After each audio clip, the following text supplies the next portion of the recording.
সবাইকে আমন্ত্রণ জানাচ্ছি ভোট আলাপ ২০২৬-এ। আপনাদের এই অংশে আমন্ত্রণ জানাচ্ছি আমি নাহিদ হোসেন এবং আমার সাথে অতিথি হিসেবে যুক্ত হয়েছেন সিনিয়র সাংবাদিক জনাব সাবির মুস্তাফা। স্যার ভাই আপনাকে আমন্ত্রণ জানাচ্ছি। Thank you. কালকেও আপনার সাথে কথা হচ্ছিল দীর্ঘক্ষণ।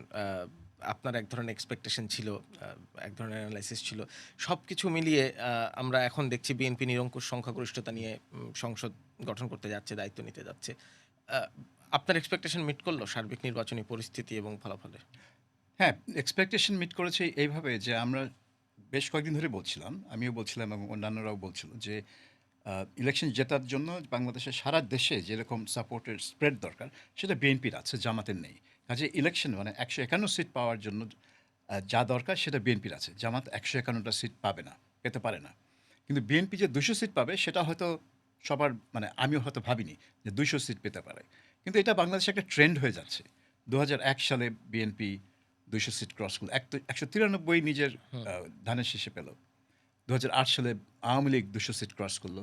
আবার বিএনপি ২০০ সিট ক্রস করলো। তো এটা একটা ট্রেন্ড হয়ে যাচ্ছে বাংলাদেশে যে মানুষ যখন যাকে ভোট দেয় একেবারে অ্যাবসলিউট মেজরিটি। একেবারে 2/3 মেজরিটি দিয়ে দিচ্ছে আরকি। আর নির্বাচনী পরিবেশ এটা এটা অবশ্যই কথা বলতে হবে এটা নিয়ে। কারণ যদিও তার নির্বাচনের আগের রাতে কিছু টুকিটাকি খবর শোনা যাচ্ছিল যে ওখানে এটা ধরা পড়ছে, সেখানে একটা হামলা হচ্ছে। ফেসবুক সয়লাব হয়ে যাচ্ছে। একেবারে মানে লোকজন মানে রাত ২টা-৩টা পর্যন্ত জেগে থাকে যে কি হচ্ছে, কি হচ্ছে? তো নির্বাচনের দিন দেখা গেল যে সবই ঠান্ডা। এমনই ঠান্ডা যে আমি যখন টাউনে ঘুরছিলাম আমার মনে হচ্ছিল যে এটা কি কোভিডের লকডাউন হচ্ছে নাকি? কারণ এখানে যেমন কোনো ইয়ে ছিল না, কোনো গন্ডগোল ছিল না। একই সাথে কিন্তু আমি কোনো উৎসব অনেকে বলছে এটা ঈদের দিনের মতো। বলে, হ্যাঁ, ঈদের দিন রাস্তাঘাট ফাঁকা থাকে। সেটাই যদি ঈদ হয় তাহলে ঈদ। কিন্তু ওই মানে বাড়ি, বাড়ি গিয়ে মানুষ মিষ্টি খাচ্ছে বা এরকম তো কিছু হয়নি। সো নির্বাচন খুব সুষ্ঠু হয়েছে। যেটা আমি এর আগেও বলেছি যে নির্বাচনটা সুষ্ঠু হওয়া এই সরকারের জন্য বিশেষ করে ডক্টর ইউনূসের জন্য খুবই প্রয়োজন। কারণ তার একটা কমিটমেন্ট যে তিনি একটা সুষ্ঠু নির্বাচন করে বিদায় নিবেন। হুম। সো এটা তার ইমেজের জন্য, তার ব্যক্তিগত ইমেজের জন্য খুব ক্রুশাল ছিল যে নির্বাচনটা সুষ্ঠু এবং নিরাপদে হবে। এইটা তিনি ম্যানেজ করেছেন। এবং এটার পেছনে ম্যানেজ করার পেছনে যেরকম রাষ্ট্রযন্ত্র যেটাকে বলে প্রশাসন, সিকিউরিটি অ্যাপারেটাস, সেনাবাহিনী, পুলিশ এবং নির্বাচন কমিশন যেভাবে যে মানে কৃতিত্ব দাবি করতে পারে, সেরকম কৃতিত্ব বিএনপি এবং জামাতও দাবি করতে পারে। কারণ গন্ডগোল তো করে রাজনৈতিক দলগুলা। পুলিশ তো গন্ডগোল করে না। সো তারা এর কোনো রকম মানে ব্যাপক সহিংসতা থেকে বিরত থেকেছে। কিছু লোকালাইজড ঘটনা ঘটেছে। ২-১ জন মারা গেছে ঘটনায়। কিন্তু একটা ব্যাপক কিছু হয়নি যেটা আরকি নির্বাচনকে তাও সে যারা সে মারা গেছে সরাসরি সহিংসতা থেকে না। না। কারণ সহিংসতা থেকে হলে ওটা স্প্রেড করত। হুম। কিন্তু অ্যাক্সিডেন্টালি মারা গেছে সেটা ওটা স্প্রেড করে নাই। কাজেই এটা সবকিছু যেভাবে হওয়ার কথা ছিল, হওয়া উচিত ছিল সেভাবেই হয়েছে। আর বিএনপির বিজয়টা প্রত্যাশিত ছিল। যদিও গত ২ সপ্তাহ ধরে একটা ধোঁয়া উঠছিল যে জামাত একটা ইমপ্রেশন ক্রিয়েট করছিল যে তারা জিতে যাবে। এবং কিছু, কিছু লোকজন বিভিন্ন ফিল্ড স্টাডি, হুম। সার্ভের বরাত দিয়ে বলছিল যে জামাত এগিয়ে আছে। জামাত একটা সারপ্রাইজ স্প্রিং করতে পারে। একটা মানে আমেরিকান এম্বাসির একটা কথোপকথনের ওয়াশিংটন পোস্টের একটা রিপোর্ট। হ্যাঁ, যে অডিও ফাঁস হলো।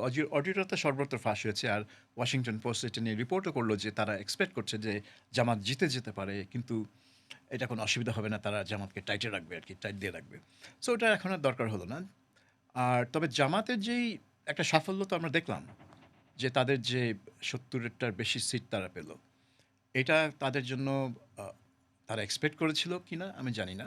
তারা যদি সত্যিই এক্সপেক্ট করে থাকে তারা ইলেকশন জিতে যেতে পারে, তাহলে তো তাদের একদমই ফেইলিউর। কারণ জেতার জন্য দরকার ১৫১ টা সিট, তারা তার ধারে কাছে দিয়ে নাই। হুম। কিন্তু তারা যদি আসলেই ওটা এক্সপেক্ট না করে থাকে, তাহলে আমি বলব যে তারা হয়তো মানে স্যাটিসফাইড যে ৭০ টা সিট বা ৭০-৭১ সিট তারা পেয়েছে।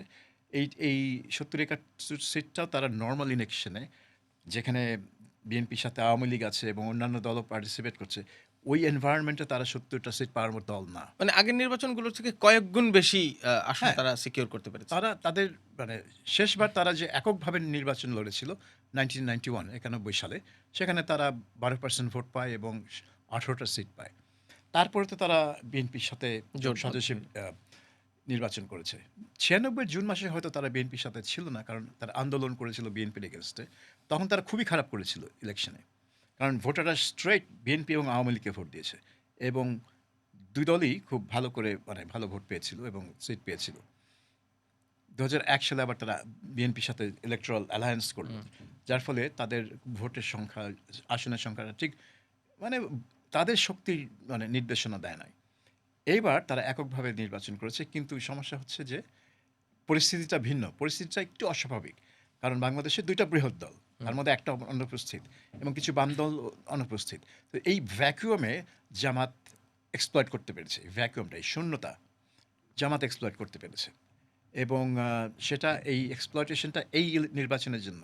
তো তার মানে এই না যে নেক্সট নির্বাচনে তারা এরকম ভালো করবে।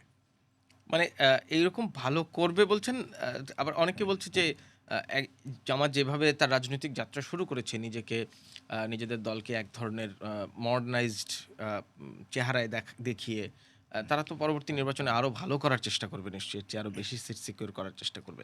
কারণ যেটা বলছেন গত ২ সপ্তাহ ধরে এক ধরনের হাইপ তো ছিল জামাত ক্ষমতায় চলে আসবে। দেখেন, একটা তো ছিল হাইপ।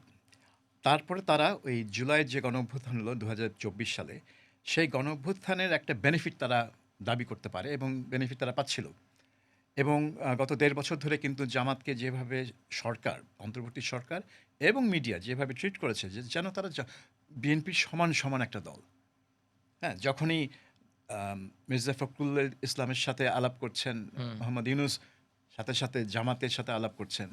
পত্রিকায় দেখা যায় যে বিএনপি এবং জামাতের খবর সমান, সমান দেওয়া হচ্ছে। অ্যাজ ইফ তারা সমকক্ষ দল। কিন্তু তারা কখনোই সমতুল্য বা সমকক্ষ দল ছিল না। বিএনপি এখানে, জামাত এখানে, সবসময়। কিন্তু গত ১.৫ বছরে এমনভাবে তাদেরকে প্রজেক্ট করা হয়েছে যেন তারা সমান। সো ওইটা কিন্তু একটা বেনিফিট জামাত মানুষের মনে পেয়ে থাকতে পারে। আর মানুষ তো মানে অভ্যুত্থানের যে সমর্থন ছিল মানুষের, তারা যেই অভ্যুত্থানে যারা অংশগ্রহণ করেছে, তাদেরকে একটু বেনিফিট তারা দিবে। Thank you. একটু পুরস্কার তো দিবে ইলেকশনে। সো এই সব বেনিফিট জামাত পেয়েছে। তারপরেও যদি তারা মানে মানে জেতার ধারে কাছে না যেতে পারে, আগামী নির্বাচনে যে তারা যাবে, ওই আর কোনো বেনিফিট তো পাবে না তারা। আর আপনি যেটা বলছেন মডারেট যে চিত্র, তো মডারেট চিত্র তো এবার তো দেখালো তারা, যে তারা কত মডারেট। তাদের ইশতেহারে, তাদের কথাবার্তায় অনেক মডারেট হওয়ার চেষ্টা করেছে। এবং গোটা দুনিয়াকে তারা কনভিন্স করার চেষ্টা করেছে যে তারা হচ্ছে একটা মডারেট মুসলিম দল এবং তারা উগ্রতা এড়িয়ে চলবে। কিন্তু এটা তো মানুষকে কনভিন্স করে নাই। কারণ তারা তো জানে জামাত কি। সো জামাত যতই আম বলুক না কেন, মানুষ জানে জামাত কি। সেজন্য আমার মনে হয় এইটাই ছিল জামাতের বেস্ট চান্স। আমার মনে হয় না এত ভালো সুযোগ তার ভবিষ্যতে আর আসবে। সেটা সময় বলে দেবে নিশ্চয়ই। আইন শৃঙ্খলা নিয়ে একটা বড় শঙ্কা ছিল। আ বলা হচ্ছিল ১.৫ বছর পুলিশকে ফাংশনাল করা যায়নি। কিন্তু নির্বাচনের দিন যে নির্বাচনের সুষ্ঠুতা কেউই প্রশ্ন তোলেনি। ইতিমধ্যেই বিশ্বের বিভিন্ন আ ওয়ার্ল্ড লিডাররা শুভেচ্ছা জানিয়েছেন। আন্তর্জাতিক সংস্থাগুলো তাদের রিকগনিশন ইতিমধ্যেই দিতে শুরু করেছে। এইটা কি অন্তর্বর্তীকালীন সরকারের একটা সফলতা, নাকি ডক্টর ইউনূসের সফলতা? নাকি আ অনেকে বলছেন যে army acted very well in the election. সেনাবাহিনীর বিরাট ভূমিকা ছিল এখানে। কারণ এই যে আইন-শৃঙ্খলার রক্ষা করার ব্যাপারটা, আপনি দেখবেন এখানে যদি সেনাবাহিনী একটা অগ্রণী এবং দৃঢ় ভূমিকা পালন না করত, পুলিশ কিন্তু পুলিশদের পরে ছিল আনসার। হুম। এরা কিছুই করতো না যদি কোনো মেজর গন্ডগোল হতো। তো এক তো মেজর গন্ডগোল হয়নি কারণ রাজনৈতিক দলগুলো মেজর গন্ডগোল করা থেকে নিজেদেরকে বিরত রেখেছে। অন্যদিকে একটা গুজব ছড়ানো হচ্ছিল যে আওয়ামী লীগ এটা বানচাল করার জন্য নাশকতা সৃষ্টি করবে, এই করবে, সেই করবে। তো দেখা গেল যে আওয়ামী লীগেরও সেরকম কোনো কর্মসূচি নেই বা পরিকল্পনা নেই। সো কেউই কিন্তু এই ইলেকশনটাকে সেভাবে ডিস্টার্ব করতে চায়নি। হুম। শেখ হাসিনা একটা মানে ঘোষণা দিয়েছিলেন যে বয়কট করো। কিন্তু সেটা হচ্ছে একটা রাজনৈতিক অবস্থান। তাকে সেটা করতেই হবে। কারণ সে এখনো বলে যাচ্ছে যে ইউনূস সরকার অবৈধ, আমি সেটা মানি না। তাহলে নির্বাচন কিভাবে মানবে সে? তো ওইটা সে করবেই। তো ওইটার সাথে এই মানে নির্বাচন সফল হওয়ার কোনো সম্পর্ক নেই। কাজেই আ কিন্তু সেনাবাহিনী যে ভূমিকা পালন করেছে, আমার মনে হয় সেনাবাহিনীর ভূমিকাটা অনেককে একটা আস্থা দিয়েছে যে এবারে কোনো গন্ডগোল হবে না। সো এখানে আমি বলব যে অন্তর্বর্তী সরকারের কৃতিত্ব আছে এখানে। নির্বাচন কমিশনের কৃতিত্ব আছে। তারা যেভাবে সবকিছু ম্যানেজ করেছে এবং পুলিশ প্রশাসনের কৃতিত্ব আছে এবং সেনাবাহিনীর কৃতিত্ব আছে। এবং ডক্টর ইউনূস সরকার প্রধান হিসেবে কৃতিত্ব নিবেনই। ওটা তো তার প্রাপ্য। কারণ যদি গন্ডগোল হতো আমরা তাকেই গালি দিতাম। তো গন্ডগোল যেহেতু নেই তাকে তো প্রশংসা করতেই হবে। নির্বাচন কমিশন কিংবা সরকার কিংবা আইনশৃঙ্খলা রক্ষাকারী বাহিনী রাষ্ট্রযন্ত্র যদি চায় তাহলে লেথাল উইপেনের ব্যবহার ছাড়াও একটা ঠিকঠাক নির্বাচন যে পার করা সম্ভব, এটা তো প্রমাণ করলো বাংলাদেশ। কিন্তু এই লিগেসিটা কি পলিটিক্যাল গভর্নমেন্ট ক্যারি করতে পারবে? না, এটা ডিপেন্ড করে পুলিশ কী ধরনের হুমকি ফেস করছে। এখন পুলিশের সামনে ধরুন আপনার ৫০০ পুলিশ একটা জায়গায় পাহারা দিচ্ছে। তার সামনে যদি ৫,০০০ লোক থাকে, তারা যদি শান্তিপূর্ণ অবস্থান নেয়, পুলিশ কিন্তু কখনো শুট করবে না। কিন্তু পুলিশ যদি মনে করে যে ওদের উদ্দেশ্য হচ্ছে পুলিশকে অ্যাটাক করা হুম। এবং অ্যাটাক করতে পারলে এবং পুলিশকে পিটিয়ে মেরে ফেলতে পারে, তখন তো পুলিশ নিজের জানের ভয়ে গুলি করবে। সো এটা সব ডিপেন্ড করে যে পুলিশ কী হুমকি ফেস করছে। আর তাকে যখন একটা স্থাপনা রক্ষা করার দায়িত্ব দিচ্ছে, তাকে ভাবতে হবে যে আমি যদি এদেরকে না আটকাই তাহলে কি হবে? এই স্থাপনা, এটা সরকারি স্থাপনা হোক বা যাই হোক, আ সেটা ধ্বংস হয়ে যাবে বা হুমকির মুখে পড়বে। তখন তার দায়িত্ব নিয়ে মানে দায়িত্ব কি গাফিলতি হচ্ছে কিনা সেটার প্রশ্ন উঠবে। সো বাংলাদেশের পুলিশ মানে লিথাল ওয়েপন ব্যবহার না করে ক্রাউড কন্ট্রোলটা এখনও ওইভাবে রপ্ত করেনি। তাদের সেরকম পর্যাপ্ত ট্রেনিং নেই। হয়তো ম্যান পাওয়ার যেগুলো আছে তাদের সেরকম মানে শিক্ষাগত মানে ব্যাপারটাও নেই যে কিভাবে তারা এটাকে রপ্ত করবে। যেমন পশ্চিমা দেশগুলো আমরা দেখি যে হাজার, হাজার বড়, বড় বিক্ষোভ পুলিশ কিভাবে কন্ট্রোল করে। হুম।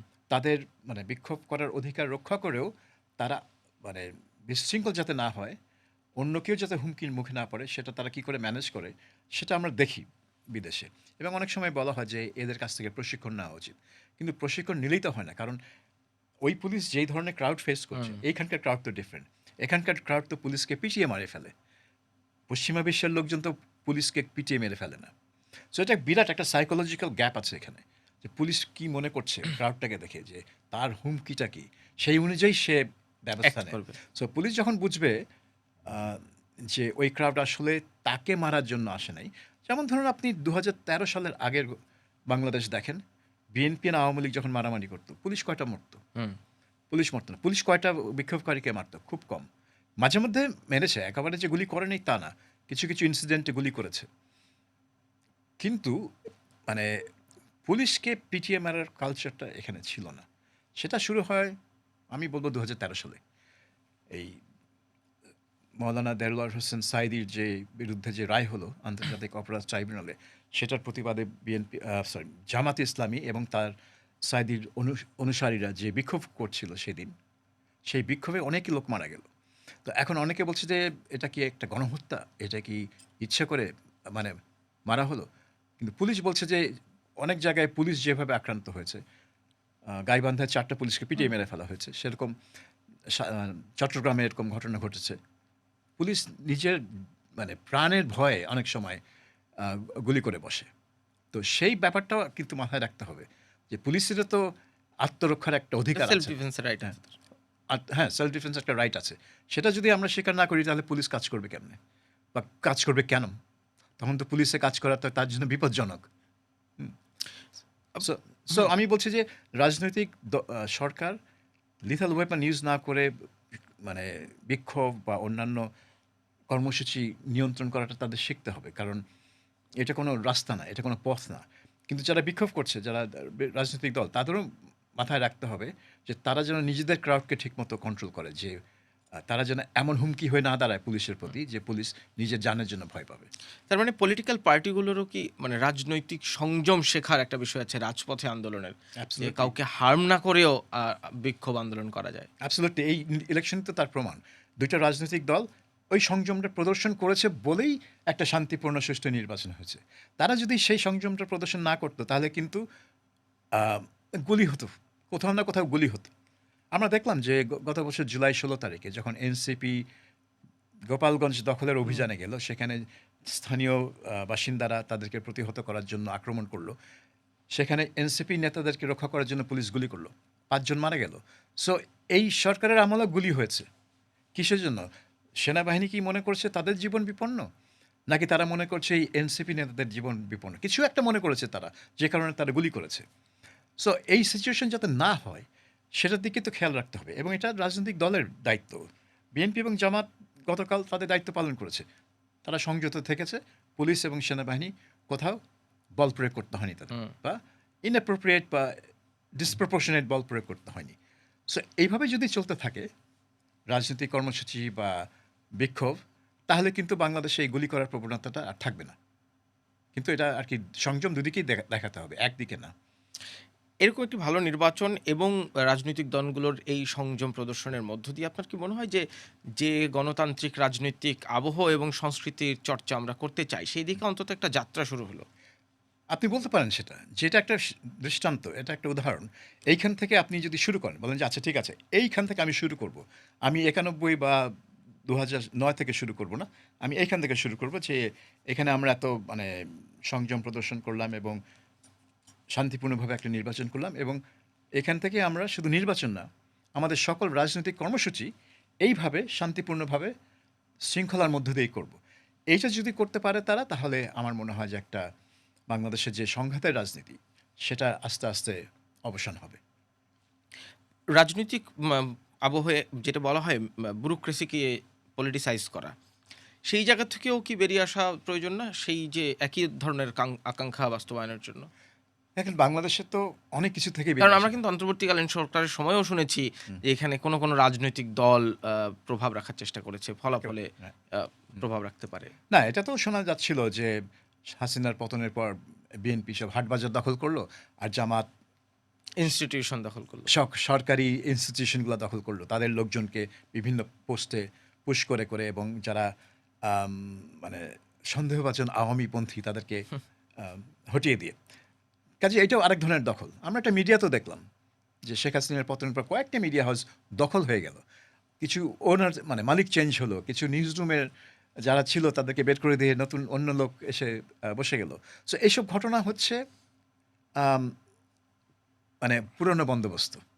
এখন এইভাবে যদি চলতে থাকে তাহলে আপনি ওই আগের জমানাতেই পড়ে থাকবেন। এখন অন্তর্বর্তী আমলে, এই অন্তর্বর্তী সরকারের আমলে একটা ধারণা ছিল যে এই পরিবর্তনের বাতাসটা এখন থেকেই বইতে শুরু করবে। কিন্তু এটা হয়নি। কারণ এই সরকারও কিন্তু একটা প্রতিহিংসা পরায়ণ নীতি বা মনোভাবের প্রকাশ করেছে। বিশেষ করে ডক্টর ইউনূসের বক্তৃতাগুলো শুনলেই মনে হয় যে তিনি একটা মানে প্রতিহিংসা বা প্রতিশোধ, কারো বিরুদ্ধে প্রতিশোধ নেওয়ার জন্য তিনি মানে সেটাকে ন্যায় বিচারের ধূম্রজাল দিয়ে ঘিরে আপনি প্রতিশোধের দিকে আগাচ্ছেন। না সো সেটা কি পার্সোনাল গ্রিভেন্স ছিল?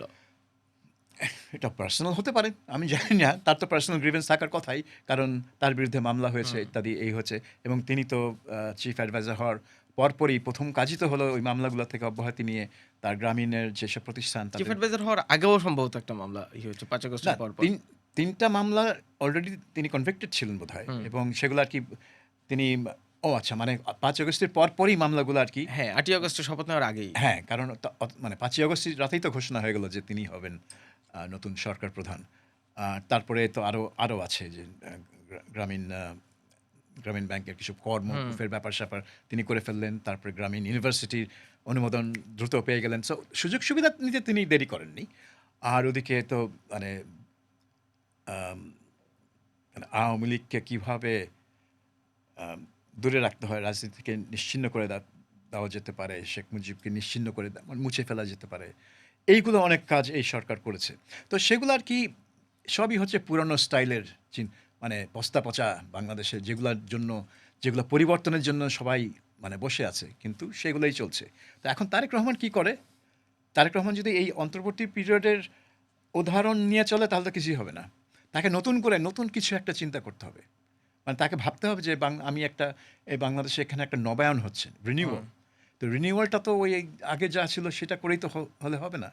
আর এটা তো শুধু সংবিধানে ২-৩ টা বা ১০ টা ইভেন ১০০ টা ধারা চেঞ্জ করার ব্যাপার না। এটা তো আপনার অ্যাটিটিউড, আপনার পলিটিক্যাল কালচারটা চেঞ্জ করার ব্যাপার। হুম। কারণ আপনি যেটা বলছেন যে, দলীয়করণ। দলীয়করণ কি থেকে আসে? কোনো আইনে তো নাই যে দলীয়করণ করা যায় বা যায় না। এটা তো একটা অ্যাটিটিউড থেকে আসে। এটা পলিটিক্যাল কালচার হয়ে গেছে। যে আমার প্রশাসনে আমার লোক লাগবে। তারপরে আমি মানে যে ইলেকশন জিতে সে সবকিছু পেয়ে গেল। বিটিভি আমার, সেক্রেটারিয়েট আমার, হ্যাঁ, বাংলাদেশ বেতার আমার, নিমকো আমার, পিআই সবই আমার এবং সব আমার দলীয় প্রচার যন্ত্র হয়ে যাবে। তো এই দখলদারিত্বর এটা যে একটা উইনার টেক অল যে পলিসি, এইটার থেকে যদি বেরোতে পারে এই নেক্সট গভর্নমেন্ট তাহলে ট্রু রিফর্ম হবে। ওটাকে আমি বলব ট্রু রিফর্ম। ওটা কোনো কমিশনের কিছু না। এইটি হবে রিফর্ম। কারণ এটা আমাদের মাইন্ডসেটটাকে চেঞ্জ করবে। গণমাধ্যমের মত প্রকাশের স্বাধীনতা, গণমাধ্যমের অ্যাক্ট, এইটার ভাগ্য ভবিষ্যৎ কি দেখেন? অন্তর্বর্তীকালীন সরকার বলেছিল যে আনপ্রেসিডেন্টেড প্রেস ফ্রিডম এনজয় করেছে গণমাধ্যম। আবার গণমাধ্যম কর্মীরাও বলছিলেন যে ওই আগের মতোই অনেক কিছুই লিখতে পারেননি চাইলেও। হুম। আগে হয়তো কোনো সংস্থা ডেকে নিয়ে যেত, অন্তর্বর্তীকালীন সরকার সময় জিয়াফত ঘোষণা করত কোনো মব। ফলে গণমাধ্যম কর্মীদের সেই ঝুঁকিটা তখনও ছিল। বিল্ডিং পুড়িয়েও দেওয়া হলো ২ হ্যাঁ, টা। বিল্ডিং পুড়িয়েও দেয়া হলো প্রথম আলো ডেইলি স্টার। নির্বাচিত সরকার আমলে গণমাধ্যমের ভাগ্য ভবিষ্যৎ কি দেখেন? এখন তারেক রহমান তো বলছেন ওই কথাই যে সংবাদপত্রের স্বাধীনতা তিনি বিশ্বাস করেন। এখন ব্যাপার হচ্ছে যে তিনি তো সংবাদপত্রের স্বাধীনতা দেওয়ার কেউ না। তিনি হচ্ছেন সংবাদপত্রের স্বাধীনতা কেড়ে নেওয়ার কেউ। সংবাদপত্রের স্বাধীনতা আছে। আছে। সরকার ওটাকে সীমিত করে, কেড়ে নেয়। সরকার ওটা দেয় না। এটা সরকারের উপহার না। হ্যাঁ, it's not for the government to give, it is for him to take. So ওইটাই যে তারেক রহমানকে ওই মানে সংবাদপত্র স্বাধীনতার জায়গাটা সীমিত করার প্রবণতাটাকে মানে কন্ট্রোল করতে হবে। যে না, এটা আমি করব না। ওরা করছে, এটা সংবাদপত্রের স্বাধীনতা, তারা করবে। সরকার যাতে এই মিডিয়ার কাজে যত কম নাক গলাবে তত মঙ্গল। হ্যাঁ, তারা একটা গাইডলাইন তৈরি করতে পারে সংবাদপত্রের সাথে আলোচনা করে যে এথিক্যাল ব্যাপারটা, তারপরে কিছু প্রোটেকশন তো লাগবে। ধরুন মানহানি নিয়ে প্রোটেকশন লাগবে, এটা সাধারণ মানুষের লাগবে। আর বিশেষ করে এই সোশ্যাল মিডিয়ার যুগে তো এটা আরও প্রয়োজন। কিন্তু এটা সাধারণ মানুষের প্রোটেকশনের জন্য প্রয়োজন। এটাকে যখন আপনি একটা রাজনৈতিক হাতিয়ার হিসেবে ইউজ করবেন, তখন তো আর মানে এটার অপব্যবহার হচ্ছে। তো ওই হাতিয়ার হিসেবে ইউজ করাটা হচ্ছে সরকারের প্রবণতা। ওই প্রবণতা তাদেরকে কন্ট্রোল করতে হবে। যে এটা মানে আইনটাকে আমার দলীয় স্বার্থে আমি ব্যবহার করব। এই প্রবণতাটা বাংলাদেশে আছে। এটা একটা কালচারের অংশ। এটাকে মানে ইয়ে করতে হবে, মানে কন্ট্রোল করতে হবে। আর তাকে সবসময় ভাবতে হবে যে আমি সংবাদপত্রের স্বাধীনতা দিই না। আমি সংবাদপত্রের স্বাধীনতার মালিক না। আমি ওটা শুধু কেড়ে নিতে পারি। তারা স্বাধীন, অলরেডি স্বাধীন। আমি যা করি সেটা হচ্ছে তাদেরকে সীমিত করি। কিন্তু আমাকে এই প্রবণতা থেকে বেরিয়ে আসতে হবে। কিন্তু ধরেন আমরা ধরেই নিতে পারি Tarique Rahman is going to be the next prime minister if everything goes well. আর কি আর কি আর কি গন্ডগোল হতে পারে? না মানে ধরেন জুলাই সনদে বলা আছে প্রধানমন্ত্রী এবং দলীয় প্রধান একজন হতে পারবেন না। সেই জন্য বললাম আরকি। সেই ওটা হচ্ছে এইসব যখন পার্লামেন্টে পাস হবে তারপরে। আচ্ছা মানে সেই পার্লামেন্ট তারেক রহমানের একেবারে সেই কবজায়। প্রসঙ্গটাই আসবো। এখন তারেক রহমান প্রধানমন্ত্রী হওয়ার পর এই মত প্রকাশের স্বাধীনতা কিংবা আ সংবাদপত্রের স্বাধীনতা কেড়ে নেওয়া, এটা কি শুধুমাত্র প্রধানমন্ত্রীর উপর ডিপেন্ড করে? নাকি প্রধানমন্ত্রীর চারদিকের যে লেয়ার সেইটারও একটা প্রভাব থাকে? এক্কেবারে পারফেক্ট প্রশ্ন করেছেন। কারণ আমরা সবসময় প্রধানমন্ত্রীর দিকে তাকাই। কিন্তু তার আশেপাশে যারা আছে ক্ষমতার বলয়ে, তারা অনেক বেশি প্রভাবিত করে। কারণ তারা আইনকে ব্যবহার করে, তারা পুলিশকে ব্যবহার করতে পারে। প্রধানমন্ত্রীর অজান্তে সবকিছু তার প্রধানমন্ত্রীর কাছে যাবে না।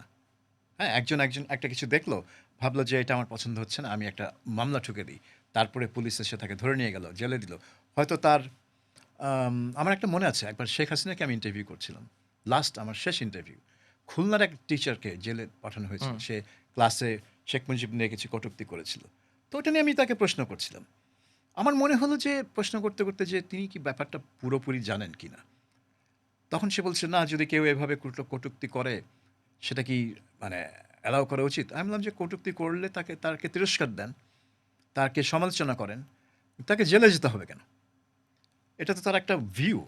শেখ মুজিবকে সে পছন্দ নাও করতে পারে। এটা একটা তার ভিউ। আপনি তার ভিউটা খণ্ডন করেন। আপনি কাউন্টার ভিউ দেন। কিন্তু তাকে জেলে যেতে হবে কেন? এটার কোনো সদুত্তর ছিল না। কারণ আমার মনে হলো যে সে প্রিপেয়ার্ড ছিল না প্রশ্নের জন্য এবং তার কাছে সেটার কোনো অ্যান্সার নাই। তো এরকম ঘটনা ঘটতে পারে যে প্রধানমন্ত্রী হয়তো জানেনই না যে একজনকে জেলে পাঠানো হয়েছে একটা মন্তব্যের জন্য। আর জানলেও তিনি কি করতেন? তো কারণ যারা এটা করেছে তারা হয়তো তাকে বোঝাবে, না, মানে আমাদেরকে এটা করতেই হবে, নাহলে এই হবে, সেই হবে। সো হ্যাঁ, এই তার আশেপাশে যারা থাকবেন তাদের সহনশীলতার মাত্রাটা খুবই গুরুত্বপূর্ণ। এবং হয়তো প্রধানমন্ত্রী সহনশীলতার মাত্রা থেকে তাদের সহনশীলতার মাত্রাটা আরও বেশি গুরুত্বপূর্ণ। এবং আপনার মানে পত্রিকার যে সম্পাদক, উনি তো প্রধানমন্ত্রীর সাথে ডেইলি ডিল করবেন না, বা মান্থলিও ডিল করবেন না, এদের সাথে ডিল করবেন। জেল করুন। হ্যাঁ, সো এদের সাথে এরা যদি সেটা না বুঝে যে সংবাদপত্র স্বাধীন, আমি হস্তক্ষেপ করতে পারি না, হস্তক্ষেপ করলে আমি তার স্বাধীনতা সীমিত করে দিচ্ছি, এই জিনিসটা তাদের মাথায় থাকতে হবে।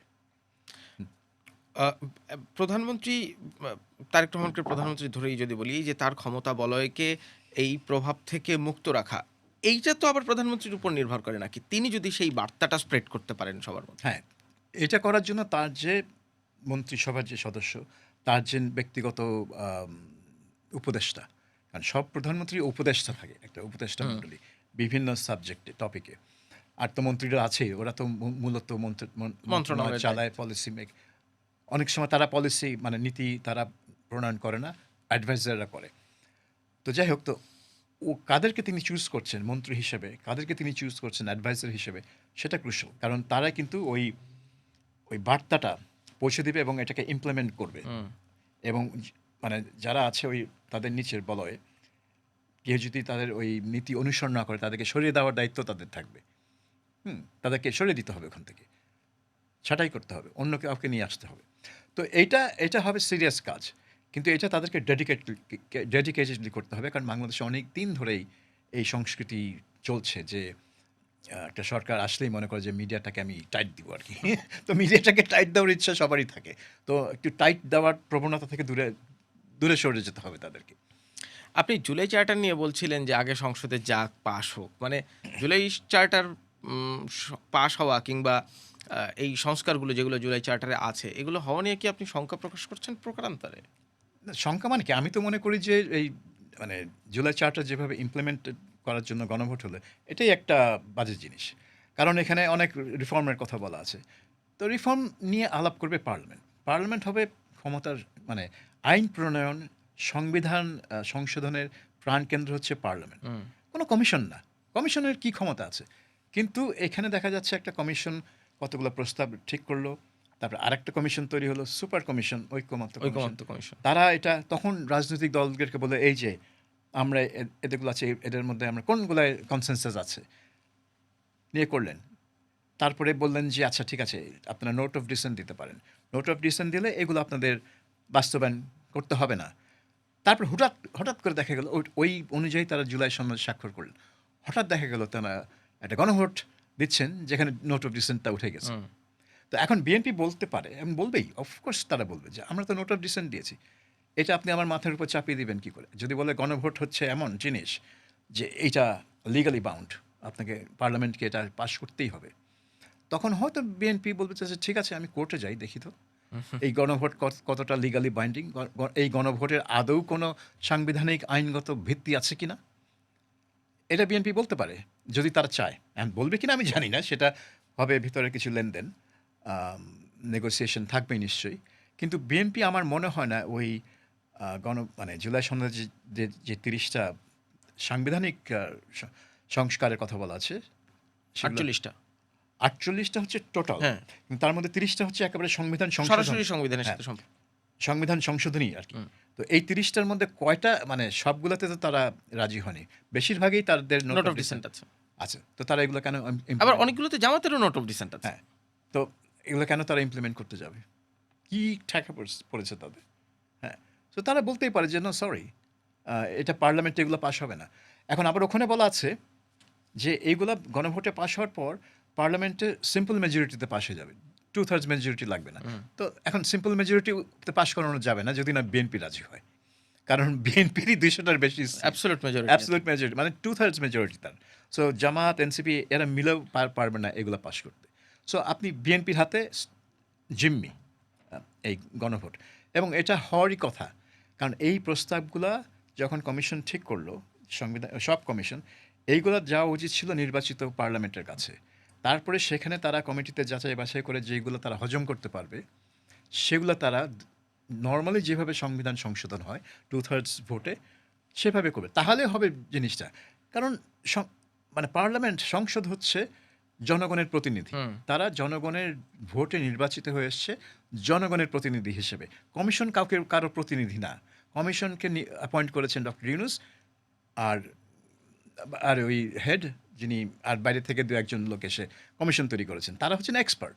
তারা ওপিনিয়ন দিবে, অবশ্যই ওপিনিয়ন দিবে, কিন্তু এটাকে সংবিধানে নেওয়া হবে কি হবে না সেটার সিদ্ধান্ত হতে হবে পার্লামেন্টের। কিন্তু এখানে একটা গণভোট করে বলা হচ্ছে যে এটাই হয়ে গেল, পার্লামেন্ট এখন শুধু একটা রাবার স্ট্যাম্প। হ্যাঁ, কোনো কনস্টিটিউয়েন্ট অ্যাসেম্বলিও তো করা হলো না। যেটা করা হলো গণভোটের এই পরিকল্পনার মধ্যে দিয়ে, গণভোটের মধ্যে দিয়ে যে একটি সংবিধান সংস্কার পরিষদ হবে। সংসদই তো সংবিধান সংস্কার করার জন্য এক্স্যাক্টলি। যথেষ্ট। তাহলে আলাদা করে আবার পরিষদ কি দরকার? ওইটাও একটা ফাজলামি আমার ভিউতে। হয়তো যারা এটা করছেন তাদের মতে এটা একটা ফাজলামি না। বাংলাদেশে তো অনেক সংবিধানের অনেক সংশোধনী হয়েছে। হুম। তো এটা তো কোনোটার জন্যই তো কোনো আলাদা পরিষদ গঠন করতে হয়নি। আপনি দেখেন ৪র্থ সংশোধনী বলেন, খারাপ ভালো সবই সংসদেই হয়েছে। হুম। দ্বাদশ সংশোধনী সর্বসম্মতিক্রমে হয়েছে পার্লামেন্টে। আপনার এই সম্প্রতি আম এই জিয়াউর রহমানের ৫ম সংশোধনী বলেন, এরশাদের সপ্তম এবং ৮ম সংশোধনী বলেন, সবই তো পার্লামেন্টে 2/3 মেজরিটিতে হয়েছে। শুধুমাত্র দ্বাদশ সংশোধনীতে 2/3 মেজরিটির পরে গণভোট লেগেছে। হুম। কারণ ততদিনে ওই একটা গণভোটের বিধান ওখানে ঢোকানো হয়েছিল যে কোনো মৌলিক পরিবর্তন যেটায় অর্থ ব্যয় করতে হবে, মানে অর্থের বরাদ্দের প্রশ্ন আসে, সেটা গণভোটে দিতে হবে। সো আমাদের সিস্টেম অফ গভর্নমেন্ট যখন চেঞ্জ হচ্ছে তখন এটা মৌলিক পরিবর্তন, অফকোর্স মানি, হুম। এক্সট্রা মানি, বাজেট দরকার হবে। সো এটা গণভোটে গেছে। কিন্তু শেখ হাসিনা তো পরবর্তীতে গণভোটের বিধান একেবারেই তুলে উঠিয়ে দিয়েছে। দিয়েছে। সো হঠাৎ এখানে এই গণভোটটা কোত্থেকে আসলো? এটা সংবিধানের মধ্যে নাই। এটা হচ্ছে ইনাদের আবিষ্কার। এই ইউনূস সরকারের আবিষ্কার, এবং প্রেসিডেন্টকে দিয়ে একটা অধ্যাদেশ দিয়ে দিলেন। জুলাই সনদ বাস্তবায়ন, কি গণভোট হয়ে গেল। জুলাই সনদের বাস্তবায়ন সেটা এমনকি অধ্যাদেশও না, সেটি একটা আদেশ। আচ্ছা, এখন আদেশ, ইয়েস, নট অধ্যাদেশ। হ্যাঁ, সেই আদেশ প্রেসিডেন্ট আসলে জারি করতে পারেন কিনা সেই প্রশ্ন অনেকে তুলে। আর গণভোটটা অধ্যাদেশ। এই অধ্যাদেশ তো পার্লামেন্টকে রেটিফাই করতে হবে। এক্স্যাক্টলি, মানে অধ্যাদেশ দিয়ে গণভোটটাকে করা হচ্ছে, হ্যাঁ। যেটা পার্লামেন্টের করার কথা। যেহেতু পার্লামেন্ট নেই, তার একটা অধ্যাদেশ দিয়েছে। এখন পার্লামেন্ট থেকে চাইলেই এটাকে কিন্তু নাকচ করে দিতে। অধ্যাদেশটাই যদি রেটিফাই না হয়, আমি হাইপোথেটিক্যাল আলোচনা হ্যাঁ, যদি করি, অধ্যাদেশ যদি রেটিফাই না হয় তাহলে পুরোটাই তাহলে গণভোটটাই তো গণভোটটাই গেল, ভ্যালিডেশন থাকে না। ভ্যালিডেশন থাকে, এক্স্যাক্টলি। আর একই সাথে আরেকটা প্রশ্ন মানুষ তুলছেন, আপনার কি মনে হয় সংসদ সদস্য হিসেবে সংবিধান সমুন্নত রাখার শপথ তো নেবেন সংসদ সদস্যরা, সেই সংবিধানে তো লেখা আছে বেসিক স্ট্রাকচার এই চেঞ্জ করা যাবে না। এই শপথটা নিয়ে তারা কিভাবে আবার সংস্কার পরিষদে বসে সংবিধান সংশোধন করবেন? না, আমার মনে হয় না ওইটা খুব একটা ডিফিকাল্ট হবে, কারণ সব নির্বাচনের পরেই তারা সংবিধান সমুন্নত রাখার শপথ নিচ্ছেন, কিন্তু তার পরবর্তীতে তারা সংবিধান সংশোধনও করতে পারেন। তো কিন্তু এখানে যেটা মৌলিক কিছু চেঞ্জ করা হচ্ছে, তো এই মৌলিকগুলো চেঞ্জ করা নিয়ে একটা ঝামেলা হতে পারে। কারণ এই জুলাই সনদে তো শুধু এই সংস্কার না, এখানে তো আরো অনেক বয়ান, অনেক কিছু আছে, অনেক বয়ান আছে, অনেক ন্যারেটিভস আছে। Narratives, exactly. এই মানে জামাত এবং এনসিপির উদ্দেশ্যই হচ্ছে এই ন্যারেটিভগুলো এই সংবিধানে যুক্ত করা। এই জন্য তারা বারবার বলছেন যে জুলাই সনদটাকে বাস্তবায়ন করতে হবে আগে। তারা কিন্তু চাচ্ছিল জুলাই সনদ বাস্তবায়ন করে তারপরে তারপরে নির্বাচন। বাস্তবায়ন মানেটা কি? মানে এটা কি, মানে বাস্তবায়ন মানেটা কি? আমার মনে হয় এটা তারা চাচ্ছিল যে এই যে ন্যারেটিভটা জুলাই 2024 আন্দোলন, এবং এটা ন্যারেটিভটা যাতে সংবিধানে স্থান পায়, এবং সেটা অলমোস্ট ৭১-এর স্বাধীনতা যুদ্ধের সমকক্ষ একটা ঘটনা হিসেবে তুলে ধরা। অর্থাৎ রাষ্ট্রের ভিতটা যে ৭১-এ গাঁথা হয়েছিল, মনে হচ্ছে যেন ২০২৪-এ হয় ভিতটা দ্বিতীয়বার গাঁথা হলো, বা ওই ভিতটাকে ভেঙে দিয়ে আবার নতুন করে আরেকটা ভিত গাঁথা হলো। তো এইগুলো তো হচ্ছে ডেঞ্জারাস, খুবই ডেঞ্জারাস কাজ। কিন্তু এইসবই জুলাই সনদের মধ্যে আছে, এবং গণভোটের মাধ্যমে এটা সংবিধানে যোগ করার একটা চেষ্টা। তো এটা বিএনপির রাজনৈতিক মতাদর্শ অনুসারে তারা এটার সাথে রাজি হতেও পারে, আবার নাও হতে পারে। এটা আমি জানি না তারা কি করবে। কারণ এখানে তারাও তো আওয়ামী লীগের ন্যারেটিভটাকে পছন্দ করে না। তারাও তো আওয়ামী লীগের ৭১-এর ন্যারেটিভটাকে পছন্দ করে না। যদিও মানে বিভ্রান্তি এক জায়গায় বোধহয় যে স্বাধীনতার ঘোষক জিয়া না মুজিব। সো সেটাও একটা খুবই, কি বলবো, মানে উদ্ভট একটা আলোচনা। কারণ জিয়া রহমান ঘোষণা পাঠ করেছিলেন ঠিকই, কিন্তু তিনি তো শেখ মুজিবের নামে ঘোষণাটা দিয়েছিলেন, কারণ on behalf of Sheikh Mujib. কারণ তার তো স্বাধীনতা ঘোষণা করার মানে তার কোনো লোকাল স্ট্যান্ডিং নেই। সে কি একটা মেজর, আর্মির একটা মেজর, সে কীভাবে একটা দেশের স্বাধীনতা ঘোষণা করে? শেখ মুজিব ছিলেন সেই জনগোষ্ঠীর নির্বাচিত নেতা, তিনি পারেন। তো তার নামে ঘোষণাটা হয়েছে। কাজেই আপনি বলতে পারেন জিয়াউর রহমান ঘোষক, আবার বলতে পারেন যে না, জিয়াউর রহমান হচ্ছে পাঠক, ঘোষণার পাঠক। সো কিন্তু এই জিনিসটা বিএনপি এবং আওয়ামী লীগের একটা মীমাংসায় পৌঁছানো দরকার ছিল।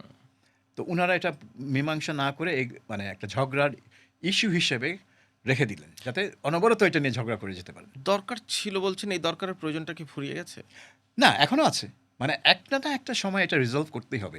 এই যে ৭১-এর ন্যারেটিভ নিয়ে এই ২টা দলই বলে যে তারা ৭১-এর ধারক বাহক এবং ৭১-কে তারা লালন করে। কিন্তু ন্যারেটিভ নিয়ে একটা গন্ডগোল আছে এদের মধ্যে। সো এইটাকে তাদের মিটমাট করা মানে ভালো। মানে বাংলাদেশের স্ট্যাবিলিটির জন্য ভালো। আমরা শেষ করব। নির্বাচিত সরকারের সামনে খুব শর্ট টার্মে চ্যালেঞ্জ কি দেখেন? ওয়েল, প্রথমে তো না, তারেক রহমান তো নিজেই বলেছেন ভোট দেওয়ার দিন যে ফার্স্ট হবে ল অ্যান্ড অর্ডারটাকে। Security and law and order. Law and অর্ডারটা হচ্ছে সবচেয়ে বড় জিনিস। তারপরে তো মানুষের পকেটে যে ব্যাপারটা ইনফ্লেশন কমাবেন কি করে? এই ১.৫ বছরে পারেননি। কিছুটা কমেছে, কিন্তু মানে সিগনিফিক্যান্ট ওইভাবে কমেনি। ১.৫ বছরে পারেনি। আর ১.৫ বছরে আরেকটা জিনিস হয়েছে, ইনভেস্টমেন্ট থেমে গেছে। ইনফ্লেশন হাই রয়ে গেছে, কিন্তু গ্রোথ হচ্ছে না। এটা হচ্ছে, এবং আনএমপ্লয়মেন্ট বাড়ছে। এইটা হচ্ছে একটা ইকোনমির জন্য সবচেয়ে খারাপ অবস্থা। তো সেই অবস্থায় আছে ইকোনমিটা এই মুহূর্তে। এবং এটার জন্য আপনি হাসিনাকে কিছুটা দায়ী করতে পারেন, কিন্তু পুরোপুরি দায়ী করতে পারেন না। কারণ এটা ১.৫ বছর পার হয়ে গেছে। ১.৫ বছরে তারা অনেক কিছু করেছে। অনেক চুক্তিভুক্তি সাইন করেছে, কনফারেন্স করেছে, মানে মানে বলেছে যে তারা বিদেশি বিনিয়োগ দিয়ে ভাসায় দিচ্ছে বাংলাদেশ। কিন্তু আসলে দেশি বিনিয়োগই হয় না, আবার বিদেশি বিনিয়োগ কোন দুঃখে আসবে? সো এই জিনিসটাকে তার দেখতে হবে যে ইনফ্লেশন কমিয়ে গ্রোথ বাড়ানো এবং মানে কর্মসংস্থান বাড়ানো, যেটা বিদেশি এবং দেশি বিনিয়োগ বৃদ্ধি না করে হবে না। তো মানে বিনিয়োগ বৃদ্ধিটা তার জন্য খুবই, খুবই জরুরি। ইনফ্লেশন কমানো তার জন্য খুবই, খুবই জরুরি। আর এই আইন শৃঙ্খলার ব্যাপারটা হচ্ছে, আইন শৃঙ্খলাটা যদি নিয়ন্ত্রণ না করতে পারে, তাহলে কোনো বিনিয়োগই হবে কোনো না। বিনিয়োগ হবে না। সো সবই হচ্ছে লিঙ্কড। সো মানে নির্বাচনে জেতা খুবই একটা গৌরব এবং আনন্দের বিষয়। কিন্তু তার পরের দিন কিন্তু আনন্দটা একটু কাটতে শুরু করে। যখন সরকারের গভর্নেন্সের মানে বাস্তবতা যখন সামনে আসে, তখন কিন্তু কাজটা শুরু করতে হয়। তখন ওই আনন্দ উৎসব বাদ দিয়ে কাজটা করতে হয়। এখন তারেক রহমানকে সেটাই করতে হবে যে ডে 1 মানে যেদিন শপথ নেবেন সেদিন থেকেই তাকে কাজে লেগে যেতে হবে। মানে অন্তর্বর্তীকালীন সরকার শেষ হয়েছে, কিন্তু কার্যত শেষে হলো শুরু আরকি। বিএনপির এখন শুরু হলো তার এখন থেকে চ্যালেঞ্জ। তার পরিকল্পনা এখন থেকেই করতে হবে। তাকে তার টিম, তার কোর টিম কি হবে, তার অ্যাডভাইজাররা কি হবে, তার মানে ওই যে ১ম ৬ মাসের প্ল্যান কি হবে, এখন থেকেই আশা করি আজকে থেকে তিনি শুরু করে দিয়েছেন। আমরা এবং এটা শুধু দোয়া করে হবে না, খাতা কলমে কাজ করতে হবে আরকি। আমরাও পরবর্তী সংসদের দিকে নিশ্চয়ই তাকিয়ে থাকবো। সাবির, আপনাকে অনেক অসংখ্য ধন্যবাদ আমাদের এই অংশে যুক্ত ধন্যবাদ হওয়ার জন্য। আপনাকে।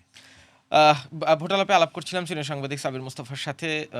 পরবর্তী সংসদের দিকে আমাদেরকে আসলে তাকিয়ে থাকতে হবে। যেই সব চ্যালেঞ্জগুলো নিয়ে এই সরকার গঠিত হতে যাচ্ছে, সেই চ্যালেঞ্জগুলো কিভাবে মোকাবেলা করবে আগামী নির্বাচিত সরকার, সেগুলো নিশ্চয়ই আমরা খোঁজখবর রাখবো। আপনাদের সবাইকে ধন্যবাদ আমাদের সাথে কথা বলার জন্য।